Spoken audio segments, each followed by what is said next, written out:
Welcome to JP ratings. ఒక ప్రభుత్వం మారిపోయి కొత్త ప్రభుత్వం వచ్చిన తర్వాత పాత ప్రభుత్వంలో జరిగిన స్కాములు కానీ, అవినీతి కుంభకోణాలు కానీ, నేరాలు ఘోరాలు కానీ, దోపిడీలు కానీ, అకృత్యాలు కానీ, అరాచకాలు కానీ ఏవో ఒకటి గత ప్రభుత్వంలో జరిగినవి ఒకటో వారు అప్పుడప్పుడు బయటకు వస్తుంటాయి. అవి సెన్సేషన్ అవుతుంటాయి. అవి నిజమైతే వాళ్ళకి శిక్షలు పడడం, కొన్ని రోజులు అవి ట్రెండింగ్ టాపిక్స్ కింద రావడం, ఇలాంటివి జరుగుతూ ఉంటాయి. కానీ గత వైసీపీ ప్రభుత్వం పడిపోయి కూటమి ప్రభుత్వం వచ్చినప్పటి నుంచి కూడా అసలు ఒక్క రోజు నుంచి కూడా ఏవో ఒక స్కాములు, దోపిడీలు, అరాచకాలు, కాంట్రవర్సీలు బయటకు వస్తానే ఉన్నాయి. అవి ట్రెండింగ్ లో నడుస్తూనే ఉన్నాయి. మళ్ళీ ఒకటైపోతే ఒకటైపోతే అలా వస్తానే ఉన్నాయి. ఫర్ ఎగ్జాంపుల్ చూస్తే పిన్నెల్లి రామకృష్ణారెడ్డి, అది అప్పటికి అది లేటెస్ట్ కాబట్టి ఎలక్షన్స్ లో అతను ఈవీఎంలు ధ్వంసం చేయడం, హత్యా ప్రయత్నాలు చేయడం, ఇలాంటి కేసులు పెట్టి ఆయన అరెస్ట్ చేయడం, ఆయన కొన్ని రోజులు జైల్లో ఉండడం, ఆయన బయటికి రావడం, మన జగన్ అక్కడ హడావిడి చేయడం, ఇలాంటిదంతా కొన్ని రోజులు ట్రెండింగ్ లో నడిచింది. ఇంకా దాని తర్వాత విజయసాయి రెడ్డి, మన విజయసాయి తాత వైజాగ్ లో శాంతి అని ఆవిడ గ్రూప్ 1 ఆఫీసర్, ఆవిడ విజయసాయి రెడ్డితో కలిసి పిల్లలకి అందని, ఇప్పుడున్న పిల్లలు తన పిల్లలు కాదని ఆవిడ హస్బెండ్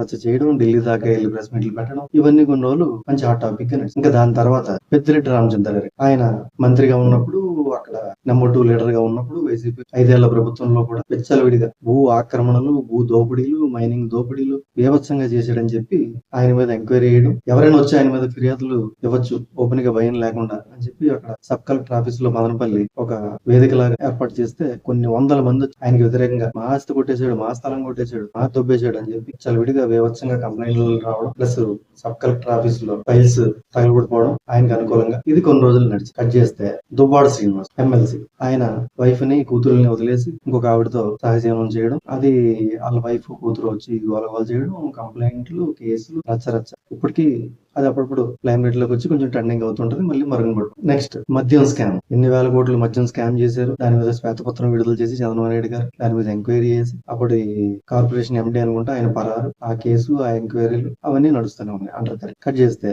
ఎమ్మెల్సీ అనంతబాబు, అప్పట్లో అతని డ్రైవర్ ని మర్డర్ చేసి డోర్ డెలివరీ చేసి బాగా ఫేమస్ అయిపోయాడు కదా, అతను గోరంట్ల మాధవ ఒక్క అసలు నేనేం తక్కువ తినాలని చెప్పి గోరంట్ల మాధవ్ మించిపోయి న్యూడ్ వీడియో కాల్ చేసి జనాలకి మంచి మాస్ మసాలా కనువిందు చేసి న్యూస్ ఐటమ్ ని కొన్ని రోజులు రచ్చరచ్చ చేసి, అప్పట్లో టీడీపీ ఆఫీస్ పై దాడి, ఆ కేసులో జోగి రమేష్, నద్దిగం సురేష్, దేవినేని అవినాష్ ఇలాంటి వాళ్ళందరి మీద కూడా కేసులు చేసి వాళ్ళు సుప్రీం కోర్టు దాకా వెళ్ళి ఎంక్వైరీకి హాజరు కమ్మని అక్కడ ఆర్డర్లు ఇచ్చి వాళ్ళ పాస్పోర్ట్లు స్వాధీనం చేసుకుని ప్రస్తుతం అవి నడుస్తున్నాయి. కొన్ని రోజులు అవి కూడా న్యూస్ ఐటమ్స్ వాటి మీద చర్చలు ఇవన్నీ కూడా జరిగాయి. ఇంకా దాని తర్వాత హైలైట్ ఏంటంటే కాదంబరి జత్వాని, ముంబై నటి, పిహెచ్డి డాక్టర్ కూడా అనుకుంటారు, ఆ అమ్మాయి మీద అప్పట్లో వైసీపీ గవర్నమెంట్ లో పోలీస్ ఆఫీసర్ కానీ, పైన ఉన్న సలహాదారులు కానీ వీళ్ళందరూ కలిసి చేసిన నిర్బంధం, దాడి, అరాచకాలు ఇవన్నీ బయటకు వచ్చి 3 ఐపీఎస్ ఆఫీసర్లు సస్పెండ్ అయ్యి, నెక్స్ట్ ఇది ఏ స్టేజ్ దాకా వెళ్తుంది, ఎవరు దీంట్లో లాస్ట్ పర్సన్ కీ పర్సన్ అవుతారు, ఇదంతా కూడా ప్రెసెంట్ ఇది ఫుల్ ట్రెండింగ్ లో నడుస్తూనే ఉంది. అలా ట్రెండింగ్ లో ఒక టాపిక్ నడుస్తూ ఉండగానే మళ్ళీ కొత్తది వచ్చింది. ఇంకా అసలు ఇది తిరుగులేంది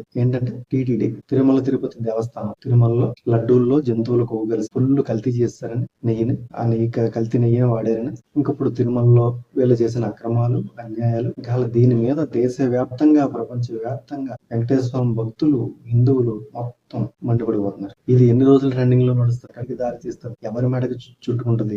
దీంతో అసలు వైసీపీ పార్టీ ఉంటదా, జగన్మోహన్ రెడ్డి గారి పరిస్థితి ఏమవుతుంది, ఏం అర్థం కాదు. అయినా కూడా ఇది ఎండ్ అనుకున్నాను. యావరేజ్ వేసుకుంటే ఈ గవర్నమెంట్, ఎన్డీఏ గవర్నమెంట్ వచ్చి, టీడీపీ ప్రభుత్వం వచ్చి చంద్రబాబు నాయుడు గారు సీఎం అయ్యి ఒక 90 days అయింది. పోనీ 10 days కి ఒక టాపిక్ అనుకున్నా కూడా ఈ వాటికి 3x3 9 టాపిక్స్, పోనీ 10 టాపిక్స్, ఇలాంటి 10 కాంట్రవర్సీస్ జరుగున్నారు. నాకు తెలిసి కొన్ని మిస్ చేసి ఉంటాను నేను, చిన్నది ఇంకా ఎక్కువే జరిగింది. పోనీ యావరేజ్ గా 10 రోజులకు అయితే ఇంకా టీటీడీ వచ్చేసింది కదా, ఇంకా అయిపోయింది అనుకుంటాను. లేదు, ఎందుకంటే వీళ్ళు 365 రోజులు ఇంటూ 5 సంవత్సరాలు రోజుకు ఒక్కొక్కడు ఒక్కో చోట ఎక్కడో అక్కడ ఎవడో ఒకడు అక్రమాలు, అన్యాయాలు, గల్లీ లీడర్ దగ్గర నుంచి సీఎం దాకా అన్యాయాలు, అక్రమాలు చేస్తానే ఉన్నారు. స్కామ్లు, దోపిడీలు, అరాచకాలు, అన్యాయాలు ఇవన్నీ ఏంటంటే రాబో 5 సంవత్సరాలు కూడా 10 రోజులకు ఒకటి, 15 రోజులకు ఒకటి, అవసరమైతే 2-3 రోజులకు టైంను బట్టి ఒకటి బయటికి తీస్తా ఉంటారు, బయటకు వస్తా ఉంటాయి. వాళ్ళు ఇంకా ఊపిరి సలపనంతగా ఉదాహరణ చూడండి, గోడు చుట్టూ మీద రోగటి పోటని మూలిక నక్క మీద తాటికే పడింది అంటారు. అలాగా అమ్మయ్య అయిపోయిందిరా బాబు, ఇంకా నెక్స్ట్ ఏంటి అనుకునే పరిస్థితుల్లో మళ్ళీ కూడా వస్తుంది.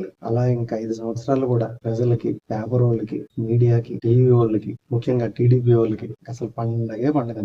అసలు మనకి పండగలు అంటే దసరా అక్టోబర్ లోని, నవంబర్ లో దీపావళిని, జనవరిలో సంక్రాంతి అని, మార్చిలోనో ఏప్రిల్లోనో ఉగాదని, అలా కొంచెం గ్యాప్ తో మనకి అప్పుడప్పుడు పండుగలు వస్తుంటాయి ప్రతి. అయితే ఇక్కడ నుంచి వైసీపీ వాళ్ళకేమో వాచిపోతుంటది. ప్రజలకి మాత్రం అసలు ఫ్రీక్వెంట్ గా ఎప్పుడు పడితే అప్పుడు పండుగలు వచ్చేస్తుంటాయి, కొత్త కొత్త పండుగలు. Okay, get ready. ఇంకా వైసీపీ హోల్డ్ పరిస్థితి అంటారా, ఇంకా చెప్పట్లేదు. వాళ్ళకి అడకత్తర్లో పోగజెక్ అంటారు కదా, ఇంకా ఆ టైం అనమాట, నలిగిపోతానే ఉంటారు. Okay, get ready guys. Full entertainment, enjoyment, mass masala అంతా కూడా ముందు ముందు ఇంకా బాగా వచ్చి మనం అలరించబోతుంది. అందరం కూడా దానికి రెడీగా ఉన్నాం, ఎంజాయ్ చేద్దాం. ఉంటాను, బాయ్.